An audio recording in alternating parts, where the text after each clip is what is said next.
लेकिन ये तो बावरिया जी को और उन बावरिया जी को पता होगा कि कौन सी सीटें कैसे दी गई। लेकिन ये तो बावरिया जी को और उन बावरिया जी को पता होगा कि कौन सी सीटें कैसे दी गई।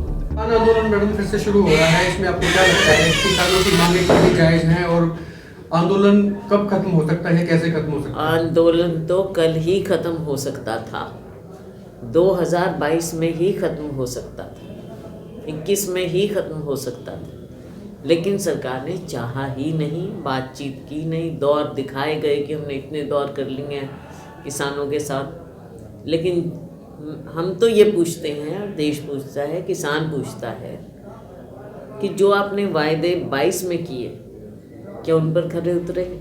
और आज अगर किसान अपनी आवाज़ उठाना चाहता है या विपक्ष उनकी आवाज़ उठाना चाहते हैं, ना तो किसान से आप बातचीत कर रहे हैं, उनके ऊपर फिर वही अश्रु गैस छोड़े जा रहे हैं, उनको आगे नहीं बढ़ने दिया जाता। सुप्रीम कोर्ट कहता है बातचीत कर लो, आने दो, पर नहीं, ना संसद में आवाज़ उठाने देते, तो इनकी आवाज़ उठाएगा कौन? एक मुद्दा था, अगर एमएसपी को कानूनी दर्जा दे देते हैं, मुझे नहीं लगता, और बहुत सी इतनी बातें हैं, उनको बातचीत करो आप। कांग्रेस की हार को लेके कई बैठकें हो चुकी हैं, उस पर कमेटियां बनी है फैक्ट फाइंडिंग की। अभी दीपक बाबरिया का बयान आया है, वो कहते हैं कि कुछ सीटें तो हैं, गलत टिकटें बांटने के कारण हम हार गए हैं।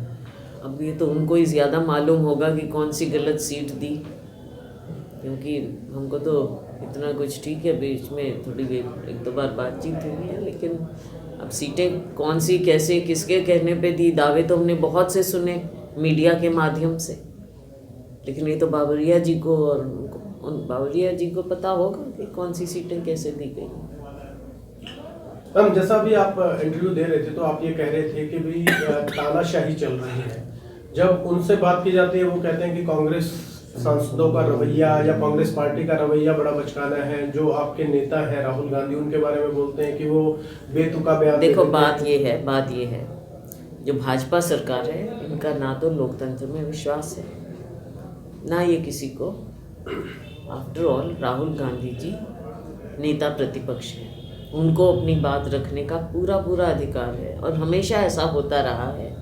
इतिहास में भी आप जाइए कि जब नेता प्रतिपक्ष खड़े होते हैं तो उनको प्रेसिडेंस दिया जाता है। यहाँ पर राहुल गांधी जी को बीच में रोक दिया जाता है, उनको पहले अव्वल तो मौका नहीं देते, मौका देते हैं तो माइक बंद कर देते हैं। अब आप देख रहे हैं जब वो खड़े होते हैं, उनके अलावा किसी और पार्टी, किसी और एमपी को मौका दे देते हैं।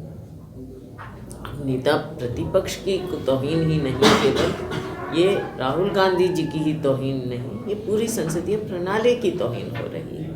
और आवाज़ उठाने से लोकतंत्र में, लोकसभा में, राज्यसभा में आवाज़ नहीं उठाएंगे तो कहाँ उठाएंगे? राहुल गांधी को संभल नहीं जाने दिया मैडम, क्या डर सता रहा होगा? नेता प्रतिपक्ष का एक अधिकार है, उसका भी हनन हो रहा है। क्यों खुद ये करते नहीं? आज तक मणिपुर में नहीं गए राहुल गांधी जी, वहाँ गए, कौन सी वहाँ पे आग लग गई, बल्कि अच्छी बातें हुई।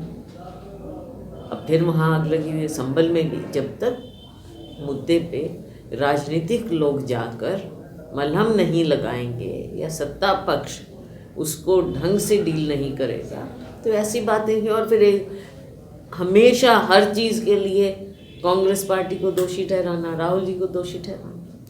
मैम, जैसा कि जो भी चुनाव होता है, चाहे वो विधानसभा का हो, लोकसभा का, तो चलो ठीक है कि भाई राहुल गांधी के नेतृत्व में लड़ा गया, लेकिन एक स्टेट में एक ही नेता को कमान दे दी जाती है कांग्रेस पार्टी में, और उसके बहुत सारे ड्रॉबैक्स आए हैं, चाहे राजस्थान हो, चाहे मध्य प्रदेश हो, चाहे अभी हाल में हरियाणा का चुनाव हो या महाराष्ट्र का चुनाव। महाराष्ट्र में तो खैर आपने गठबंधन में लड़ा था चुनाव। तो ये क्या आपको नहीं लगता कि ये सिस्टम चेंज होना चाहिए कांग्रेस में?